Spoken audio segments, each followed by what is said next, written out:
নমস্কাৰ প্ৰিয় বন্ধু বান্ধৱীসকল পুনৰ আন এটা ভিডিঅ'লৈ আপোনালোক সকলোকে স্বাগতম জনাইছো। আজি আমি আলোচনা কৰিম এটি বিশেষ ৰাজযোগৰ বিষয়ে যাক ত্ৰিগ্ৰহী ৰাজযোগ বুলি কোৱা হৈছে। অৰ্থাৎ আগষ্ট মাহৰ 18 তাৰিখৰ পৰা ভাদ মাহ আৰম্ভ হৈছে আৰু এই ভাদ মাহৰ প্ৰথম দিনাখনেই কৰ্কট ৰাশিত এই ত্ৰিগ্ৰহী ৰাজযোগৰ সূচনা হৈছে। অৰ্থাৎ কৰ্কট ৰাশিত একেলগে শুক্ৰ, চন্দ্ৰ আৰু বুধ এই তিনিটা গ্ৰহ একেলগে লগ লাগিছে, যাৰ কাৰণে ত্ৰিগ্ৰহী ৰাজযোগৰ সূচনা হৈছে। আৰু এই ত্ৰিগ্ৰহী ৰাজযোগৰ কাৰণেই ধন জন ঐশ্বৰ্য বিভূতি সুখ সম্ভোগ চৰকাৰী চাকৰি বা ৰাজসিক বিষয় বা ভ্ৰমণ নতুন পৰিকল্পনা ব্যৱসায় বাণিজ্য এই সমগ্ৰ বিষয় কেইটামান ৰাশিৰ কাৰণে বৰ সোণালী সুযোগ লৈ আহিছে বা সোণালী সময় লৈ আহিছে কেইটামান ৰাশিৰ কাৰণে। অৰ্থাৎ ত্ৰিগ্ৰহী ৰাজযোগৰ জৰিয়তে বিশেষকৈ 5টা ৰাশিৰ কাৰণে অত্যন্ত শুভ ফলপ্ৰদায়ক প্ৰতিক্ৰিয়া প্ৰকাশ কৰিব ভাদ মাহত। আৰু অৰ্থাৎ 18 আগষ্টৰ পিছৰ পৰাই এই 5টা ৰাশিৰ ক্ষেত্ৰত বা 5টা ৰাশিৰ জাতক জাতিকাসকলৰ জীৱনলৈ এক বিশেষ ইতিবাচক পৰিৱৰ্তন কঢ়িয়াই লৈ আহিছে। আহকচোন আমি ভিডিঅ'টোৰ জৰিয়তে জানো কোন কোন ৰাশিৰ কাৰণে সুখ সম্ভোগ চাকৰি বাকৰি ব্যৱসায় বাণিজ্য সঞ্চয় প্ৰেম বিয়া বাৰু এই গোটেই বিষয়বিলাকৰ কাৰণে শুভ প্ৰতিক্ৰিয়া লৈ আহিছে আমি জানিবলৈ চেষ্টা কৰিম বা আমি আজি ত্ৰিগ্ৰহী ৰাজযোগৰ বিষয়ে জনাবলৈ চেষ্টা কৰিম বা ত্ৰিগ্ৰহী ৰাজযোগৰ জৰিয়তে জাতক জাতিকাসকলে কি ধৰণে উপকৃত হয় বা কোন কোন জাতকে উপকৃত হ'ব এই ধৰণৰ ভিডিঅ' এটা লৈ আপোনালোকৰ মাজত উপস্থিত হৈছোঁ। আপোনালোকে ভিডিঅ'টো শেষলৈ চাব, বিশেষকৈ সেই 5টা ৰাশিৰ জাতক জাতিকাসকলে উপকৃত হ'ব। আহক আমি ভিডিঅ'টো আৰম্ভ কৰিছোঁ। আৰু ভিডিঅ'টো আৰম্ভ কৰাৰ আগতে এটা বিশেষ নিবেদন জনাইছোঁ যে যদিহে মোৰ চেনেলটিৰ কাৰণে আপুনি নৱাগত তেনেহ'লে পোনপ্ৰথমতে মোৰ চেনেলটো ছাবস্ক্ৰাইব কৰিব আৰু মোৰ এই ভিডিঅ'সমূহ আপোনাৰ বন্ধুবৰ্গলৈ লৈ যোৱাত নিশ্চয় সহায় কৰিব। আমি ভিডিঅ'টো আৰম্ভ কৰিছোঁ।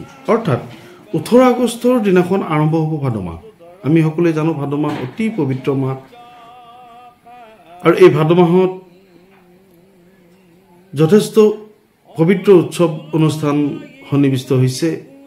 আৰু এই ভাদ মাহৰ প্ৰথম দিনাখনেই শুক্ৰ গ্ৰহ, চন্দ্ৰ গ্ৰহ আৰু বুধ গ্ৰহৰ সমাৱেশ ঘটিছে কৰ্কট ৰাশিত, যাৰ কাৰণে ত্ৰিগ্ৰহী ৰাজযোগৰ সূচনা হৈছে। আৰু এই ত্ৰিগ্ৰহী ৰাজযোগে জাতক জাতিকাসকলৰ জীৱনলৈ সুখ সম্ভোগ টকা পইচা বা বিদ্যাৰ্থীসকলৰ ক্ষেত্ৰত বিশেষ বিদ্যা ৰাজকীয় সন্মান বা প্ৰেম প্ৰণয় বিবাহৰ ক্ষেত্ৰত অত্যন্ত শুভ প্ৰতিক্ৰিয়া লৈ আহিছে কেইটামান ৰাশিৰ বাবে। আৰু আমি এই ৰাশিসমূহনো কি?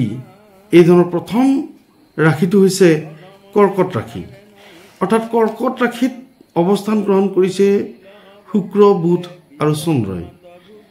এই ত্ৰিগ্ৰহী ৰাজযোগে কৰ্কট ৰাশিৰ জাতক জাতিকাসকলৰ জীৱনলৈ এক ইতিবাচক পৰিৱৰ্তন, ইতিবাচক নতুন সময় লৈ আহিছে। অৰ্থাৎ তেওঁলোকৰ গৰ্ভত সমাৱেশ হৈছে শুক্ৰ, বুধ আৰু চন্দ্ৰ। গতিকে একেলগে ৰত্নাংকুক যুগৰো সৃষ্টি হৈছে শুক্ৰ বুধৰ জৰিয়তে। গতিকে বিশেষকৈ ছাত্ৰ ছাত্ৰীসকলৰ ক্ষেত্ৰত অত্যন্ত সুন্দৰ। যিসকল ছাত্ৰ ছাত্ৰীয়ে বিজ্ঞান বিষয়লৈ অধ্যয়ন কৰি আছে বা কলা সংস্কৃতিৰ ছাত্ৰ ছাত্ৰীসকল, গৱেষণাৰ ছাত্ৰ ছাত্ৰীসকল, পদাৰ্থ বিজ্ঞান, ৰসায়ন শাস্ত্ৰ বা অংক, গণিত, চিত্ৰকলা, সুকুমাৰ কলা, সংগীত, অভিনয় এই ধৰণৰ শিক্ষাৰ্থীসকলৰ ক্ষেত্ৰত অত্যন্ত সুন্দৰ সময় বুলি পৰিগণিত হৈছে। কিয়নো শুক্ৰ গ্ৰহ যিহেতুকে গৰ্ভত অৱস্থান গ্ৰহণ কৰি বিশেষকৈ সাংস্কৃতিক জগতৰ লগত জড়িত হৈ থকা শিক্ষাৰ্থীসকল বা সাংস্কৃতিক জগতৰ লগত জড়িত হৈ থকা বিশেষ ব্যক্তিসকল, তেওঁসকলে ৰাজকীয় সন্মান লাভ কৰিব, ৰাজ সাহাৰ্য লাভ কৰিব, তেওঁলোকে ভ্ৰমণৰ সুবিধা লাভ কৰিব, নতুন তেওঁলোকে পৰিকল্পনা লাভ কৰিব বা জীৱনৰ ইতিমধ্যে কৰি অহা পৰিশ্ৰমবিলাকৰ এই সময়খিনিতে সঠিক মূল্যায়ন তেওঁলোকে লাভ কৰিব। স্বাস্থ্যৰ ক্ষেত্ৰত অত্যন্ত সুন্দৰ। যিসকল লোকে পুৰণি বেমাৰত ভুগি আছিলে বা পুৰণি ৰোগত আক্ৰান্ত হৈ আছিলে তেওঁলোকে নতুন চিকিৎসাৰ সমল বা নতুন চিকিৎসাৰ পৰামৰ্শ লাভ কৰিব বা চিকিৎসা লাভ কৰিব। আৰু এই সময়খিনিত শুক্ৰ যিহেতুকে অত্যন্ত শুভ অৱস্থাত দেখা গৈছে, সেয়েহে স্বাস্থ্য পাতিৰ ক্ষেত্ৰত চিকিৎসাৰ ক্ষেত্ৰত তেওঁলোকে লাভ কৰিব এক নতুন সুবিধা। ধনস্থানৰ ক্ষেত্ৰত অত্যন্ত সুন্দৰ, বিশেষকৈ কৰ্কট ৰাশিৰ জাতক জাতিকাসকলৰ ক্ষেত্ৰত ধনস্থান অত্যন্ত ধনাগম হ'ব, উপাৰ্জন বৃদ্ধি হ'ব, তেওঁলোকৰ আৰ্থিক সকাহ লাভ কৰিব বা ব্যৱসায় বাণিজ্যৰ ক্ষেত্ৰত নতুন ব্যৱসায় আৰম্ভ হ'ব বা পুৰণি ব্যৱসায় যি বন্ধ হৈ থকা ব্যৱসায়, সেই বন্ধ হৈ থকা ব্যৱসায়সমূহ পুনৰ উদ্ধাৰ হ'ব বা পুনৰ আৰম্ভণি হ'ব। কৰ্কট ৰাশিৰ জাতক জাতিকাসকলে বিশেষকৈ চাকৰি বাকৰিৰ ক্ষেত্ৰত সুবিধা লাভ কৰিব এই ৰাজযোগৰ জৰিয়তে। ত্ৰিগ্ৰহী ৰাজযোগৰ জৰিয়তে কৰ্কট ৰাশিৰ জাতক জাতিকাসকলে বিশেষকৈ পানীৰ লগত জড়িত হৈ থকা জলসিঞ্চন বিভাগ, ব্ৰহ্মপুত্ৰ বোৰ্ড বা কাৰিকৰী বিভাগ বা পানীৰ লগত বা কৃষি বিভাগ, এই ধৰণৰ বিভাগসমূহৰ ক্ষেত্ৰত চাকৰিৰ সা সুবিধা লাভ কৰিব। কৃষি ক্ষেত্ৰত বা ব্যৱসায়ীসকলে বিশেষকৈ নতুন পৰিকল্পনাৰে তেওঁলোকে আৰম্ভ কৰিব।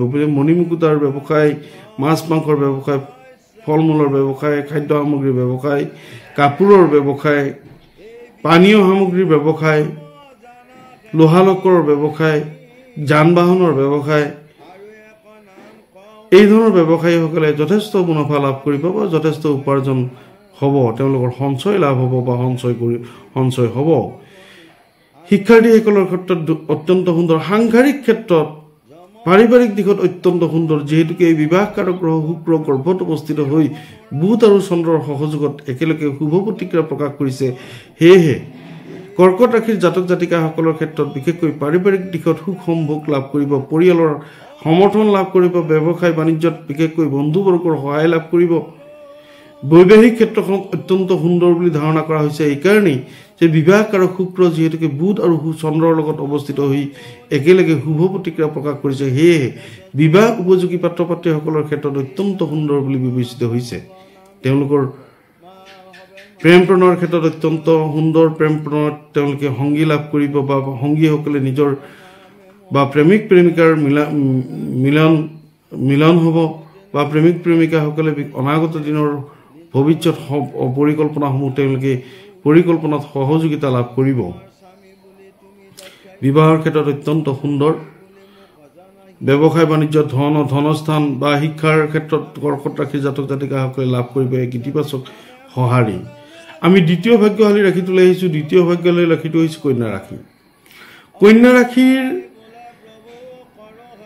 কন্যা ৰাশিৰ বিশেষকৈ একাদশ স্থানত অৱস্থান গ্ৰহণ কৰিছে ত্ৰিগ্ৰহী ৰাজযোগে।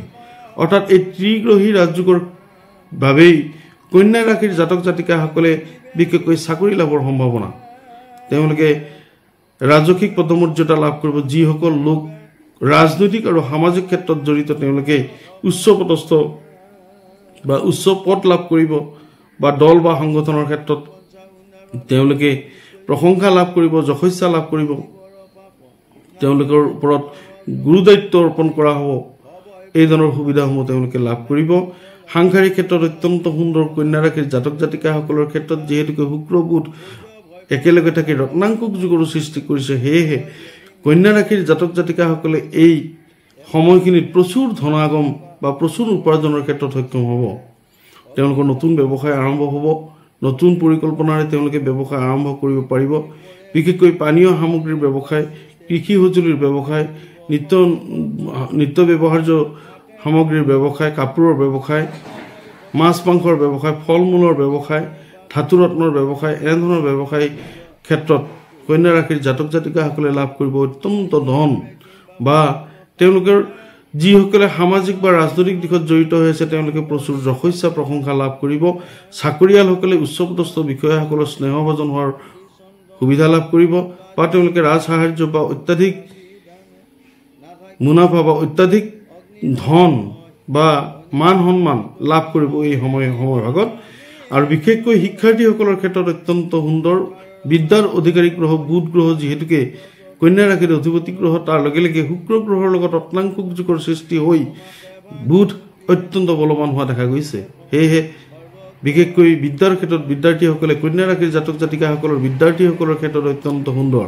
তেওঁলোকে লাভ কৰিব বিদ্যা শিক্ষা আয়ত্তকৰণৰ নতুন কৌশল বা মনোযোগিতা বা তেওঁলোকৰ কনষ্টেচন পাৱাৰ বাঢ়িব, ধৈৰ্য শক্তি বাঢ়িব, আত্মসংযমতা ৰক্ষা হ'ব বা বিদ্যাৰ ক্ষেত্ৰত তেওঁলোকে নতুন সুবিধা লাভ কৰিব, নতুন বিদ্যাৰ ক্ষেত্ৰত ধাৱমান হ'ব বিদ্যাৰ্থীসকল বা ইমান দিনে কোনো ডিচিশ্যন ল'ব নোৱাৰা বা সিদ্ধান্ত ল'ব নোৱাৰা বিষয়ত তেওঁলোকে এই সময়খিনিত এটা সঠিক সিদ্ধান্ত লৈ এক সুনিৰ্দিষ্ট পথেৰে ধাৱিত হ'ব বিদ্যাৰ্থীসকল। ব্যৱসায়ীসকলৰ ক্ষেত্ৰত অত্যন্ত সুন্দৰ। চন্দ্ৰ শুক্ৰ বৃহস্পতিৰ এই ত্ৰিকোহী ৰাজযোগৰ ক্ষেত্ৰত ব্যৱসায়ীসকলে নতুন ব্যৱসায় লাভ কৰিব। পাৰিবাৰিক ক্ষেত্ৰখন অত্যন্ত সুন্দৰ, কিয়নো বিবাহকাৰক গ্ৰহ যিহেতুকে একাদশত অৱস্থান গ্ৰহণ কৰি দৃষ্টি নিক্ষেপ কৰিছে কন্যা ৰাশিলে, সেয়েহে বিবাহিত প্ৰাৰ্থীসকলে বা সাংসাৰিক ব্যক্তিসকলে লাভ কৰিব সুখ সম্ভোগ। পূৰ্বৰ অসূয়া অপ্ৰীতি পৰিত্যাগ কৰি এক নতুন পথেৰে ধাৱিত হ'ব পাৰিবাৰিক দিশত বা পৰিয়ালৰ সমৰ্থন লাভ কৰিব। পতি পত্নীৰ মিলন বা পতি পত্নীৰ সহযোগিতা বা আদৰ্শগত অমিল থাকিলেও এই সময়খিনিত সহযোগিতা লাভ কৰিব বা যিসকলৰ বিশেষভাৱে পতি পত্নীৰ ক্ষেত্ৰত অসুবিধা বা কাজিয়া বা কেছ মেল মোকৰ্দমা এনেধৰণৰ বিষয়ত জড়িত হৈ আছিলে তেওঁলোকে লাভ কৰিব এক সুস্থিৰ সিদ্ধান্ত। তেওঁলোকৰ পুনৰ মিলন হ'ব বা তেওঁলোকৰ এই ক্ষেত্ৰত এক সুস্থিৰ সিদ্ধান্ত লৈ আহিব কন্যা ৰাশিৰ জাতক জাতিকাসকলৰ ক্ষেত্ৰত। কন্যা ৰাশিৰ বিশেষকৈ প্ৰেম প্ৰণয়ৰ ক্ষেত্ৰত অত্যন্ত সুন্দৰ। ধনস্থান ব্যৱসায় ক্ষেত্ৰত অত্যন্ত সুন্দৰ। গতিকে আমি তৃতীয় ভাগ্যশালী ৰাশিটোলৈ আহিছোঁ তুলা ৰাশি। তুলা ৰাশিৰ অধিপতি গ্ৰহ শুক্ৰ আৰু শুক্ৰ বুধ চন্দ্ৰ একেলগে লগ লাগি থকাৰ কাৰণেই ত্ৰিগ্ৰহী ৰাজযোগৰ সূচনা হৈছে। সেয়েহে শুক্ৰৰ শুভ প্ৰতিক্ৰিয়া তুলা ৰাশিৰ জাতক জাতিকাসকলে লাভ কৰিব। অৰ্থাৎ 18 আগষ্টৰ পৰাই এই শুভ প্ৰতিক্ৰিয়া আৰম্ভ হৈছে। সেয়েহে শুক্ৰৰ বাবে তুলা ৰাশিৰ জাতক জাতিকাসকলে যিসকল লোক অভিনয় জগতৰ লগত জড়িত, সংগীতৰ লগত জড়িত, সুকুমাৰ কলাৰ লগত জড়িত, চিত্ৰকলাৰ লগত জড়িত বা বিশেষভাৱে অভিনয় বা সাংস্কৃতিক দিশৰ লগত জড়িত হৈ থকা ব্যক্তিসকলে লাভ কৰিব নতুন সুবিধা। তেওঁলোকে ৰাজ সাহায্য লাভ কৰিব পাৰে বা তেওঁলোকৰ প্ৰতিভাসমূহ সম্পূৰ্ণভাৱে বিকশিত হোৱাৰ নতুন পথ অৱলম্বন কৰিব বা তেওঁলোকে নতুন পথ তেওঁলোকৰ জীৱনলৈ আহিব বা নতুন সুবিধা তেওঁলোকৰ জীৱনলৈ আহিব। বিশেষকৈ আইনৰ লগত জড়িত হৈ থকা ছাত্ৰ ছাত্ৰীসকলৰ ক্ষেত্ৰত অত্যন্ত সুন্দৰ সুবিধা আহিছে বা ছায়েন্স বিষয়ক অংক বিষয়ক ছাত্ৰ ছাত্ৰীসকলৰ ক্ষেত্ৰত অত্যন্ত সুন্দৰ বুলি বিবেচিত হৈছে এই সময়ভাগ। কাৰণ শুক্ৰ অত্যন্ত শুভ অৱস্থাত থাকি দৃষ্টি নিক্ষেপ কৰিছে তুলা ৰাশিলে আৰু বিশেষকৈ দশম স্থান কৰ্মস্থানত শুক্ৰ বুধ আৰু শুক্ৰ বুধ চন্দ্ৰৰ অৱস্থানে কৰ্মস্থানখন উন্নত কৰিছে। চৰকাৰী চাকৰিৰ সা সুবিধা লাভ কৰিব বা যিসকল মেডিকেল ষ্টুডেণ্ট বা ইঞ্জিনিয়াৰিঙৰ ষ্টুডেণ্ট তেওঁলোকে অত্যন্ত সুবিধা লাভ কৰিব, নতুন সুবিধা লাভ কৰিব। তুলা ৰাশিৰ জাতক জাতিকাসকলৰ ক্ষেত্ৰত বিশেষকৈ কৰ্মস্থান অত্যন্ত উন্নত হৈছে। সেয়েহে তেওঁলোকে নতুন কৰ্মৰ সন্ধান লাভ কৰিব আৰু উচ্চ পৰ্যায়ৰ কৰ্মৰ সন্ধান তেওঁলোকে লাভ কৰিব। ব্যৱসায় বাণিজ্যৰ ক্ষেত্ৰত অত্যন্ত সুন্দৰ। বুধ গ্ৰহ যিহেতুকে শুক্ৰৰ লগত লগ লাগি তুলা ৰাশিলে দৃষ্টি নিক্ষেপ কৰিছে, সেই তুলা ৰাশিৰ জাতক জাতিকাসকল যিসকল ব্যৱসায়ৰ লগত জড়িত, নিত্য সামগ্ৰীৰ ব্যৱসায় বা খেতি পথাৰৰ লগত জড়িত, কৃষি বিভাগৰ লগত জড়িত ব্যৱসায়, আইন কানুনৰ লগত জড়িত হৈ থকা ব্যক্তিসকল বা চিকিৎসা বিভাগৰ লগত জড়িত হৈ থকা ব্যক্তিসকলৰ ক্ষেত্ৰত অত্যন্ত সুন্দৰ। চিকিৎসাৰ লগত জড়িত হৈ থকা ব্যক্তিসকল বিশেষকৈ তেওঁলোকে লাভ কৰিব নতুন সুবিধা, নতুন পৰিকল্পনাৰে তেওঁলোকে আগবাঢ়িব। জীৱনৰ নতুন এক ইতিবাচক সহায়েৰে তেওঁলোকৰ জীৱন ধাৱিত হ'ব এই 18 আগষ্টৰ পিছত। যা নহওক, আমি তুলা ৰাশিৰ ক্ষেত্ৰত বিশেষকৈ ব্যৱসায়ীসকলে লাভ কৰিব নতুন সুবিধা। তেওঁলোকে নতুন পৰিকল্পনাৰ ব্যৱসায় আৰম্ভ কৰিব। তেওঁলোকৰ ভ্ৰমণ যোগ হ'ব পাৰে বা তেওঁলোকৰ বন্ধু লাভ হ'ব। বন্ধুৰ জৰিয়তে তেওঁলোকৰ চাকৰি বাকৰি ব্যৱসায় বাণিজ্যৰ উন্নীতকৰণৰ এক সুবিধা লাভ কৰিব। আমি চতুৰ্থ ভাগ্যশালী ৰাশিটোলৈ আহিছোঁ। চতুৰ্থ ভাগ্যশালী ৰাশিটো হৈছে মকৰ ৰাশি। মকৰ ৰাশিৰ অধিপতি গ্ৰহ শনি।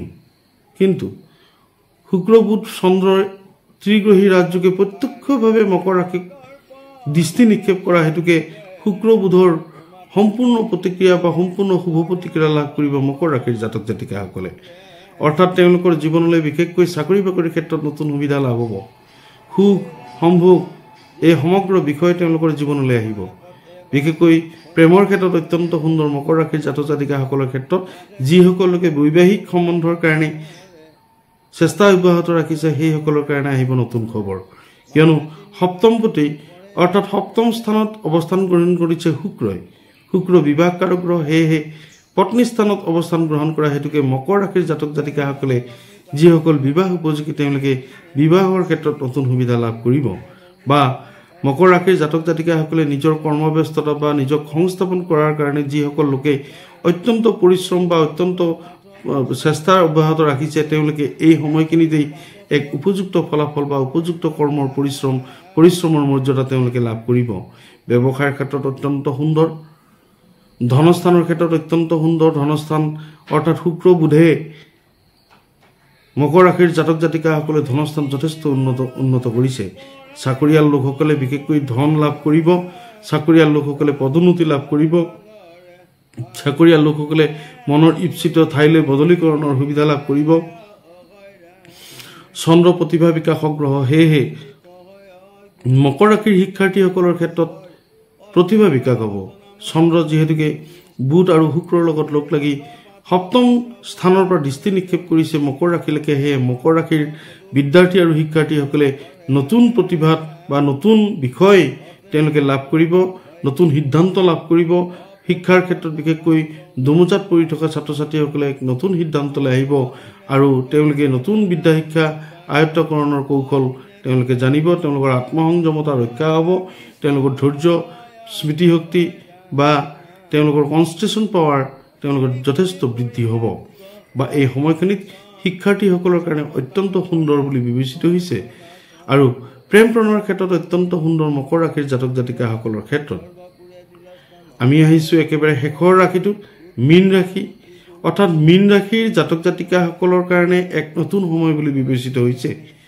যদিও মীন ৰাশিৰ গৰ্ভত শনি অৱস্থান গ্ৰহণ কৰিছে যোৱা মাৰ্চ মাহৰ 29 তাৰিখৰ পিছতেই, তথাপিতো এই শুক্ৰ বুধ চন্দ্ৰৰ সমাৱেশে যি ত্ৰিগ্ৰহী ৰাজযোগৰ সূচনা কৰিছে, এই ত্ৰিগ্ৰহী ৰাজযোগে মীন ৰাশিৰ জাতক জাতিকাসকলৰ ক্ষেত্ৰত ধনস্থানৰ ক্ষেত্ৰত বিশেষকৈ ধনস্থান উন্নত কৰিছে।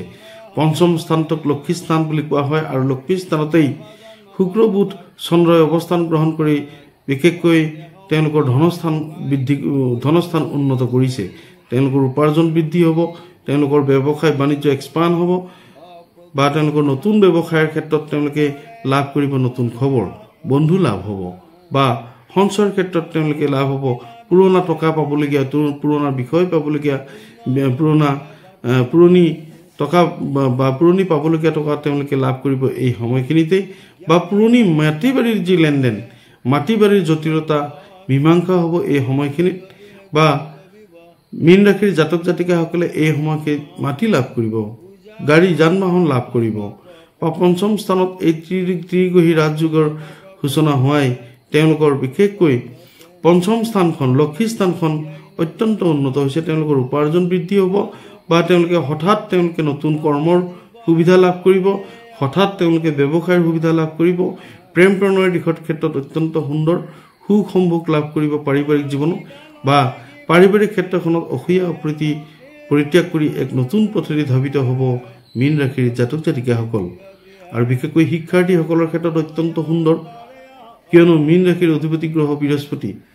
গতিকে বৃহস্পতিৰ কাৰণে বিশেষকৈ কলা সংস্কৃতিৰ ছাত্ৰ ছাত্ৰীসকল, সুকুমাৰ কলাৰ চিত্ৰশিল্পীসকল বা চিত্ৰশিল্পৰ লগত জড়িত হৈ থকা ছাত্ৰ ছাত্ৰীসকল বা গৱেষণাৰ লগত জড়িত হৈ থকা ৰসায়ন বিদ্যা, পদাৰ্থ বিজ্ঞান এই ধৰণৰ বিষয়ৰ ছাত্ৰ ছাত্ৰীসকল অত্যন্ত উন্নত তেওঁলোকে লাভ কৰিব নতুন সুবিধা। বিদ্যা শিক্ষা আয়ত্তকৰণৰ ক্ষেত্ৰত তেওঁলোকৰ আত্মসংযমতা বা তেওঁলোকৰ ধৈৰ্য বা স্মৃতিশক্তি বৃদ্ধিৰ সম্পূৰ্ণ সম্ভাৱনা এই সময়ডোখৰত। গতিকে মীন ৰাশিৰ জাতক জাতিকাসকলে এক নতুন দৃষ্টিভংগীৰে জীৱন আগুৱাই লৈ যোৱাৰ এক সঠিক সময় বুলি বিবেচিত হৈছে। যা নহওক বন্ধু বান্ধৱীসকল, ত্ৰিগ্ৰহী ৰাজযোগে 5টা ৰাশিৰ জীৱনলৈ কঢ়িয়াই আনিব ইতিবাচক পৰিৱৰ্তন আৰু এনেধৰণৰ ভিডিঅ' এটা লৈ আপোনালোকৰ মাজত উপস্থিত হৈছিলোঁ বিশেষকৈ এই 5টা ৰাশিৰ জাতক জাতিকাসকলে নিশ্চয় উপকৃত হ'ল বা হ'ব যদি আপোনাৰ মোৰ এই ভিডিঅ'টো ভাল লাগিছে তেনেহ'লে এটা লাইক কৰিবলৈ নাপাহৰিব আৰু কমেণ্টত গৈ ওম নমঃ শিৱায় বুলি লিখিবলৈ নাপাহৰিব পুনৰ আন এটা ভিডিঅ'লৈ আপোনালোকৰ সন্মুখত উপস্থিত হ'ম এয়া নতুন প্ৰতিশ্ৰুতিৰে নমস্কাৰ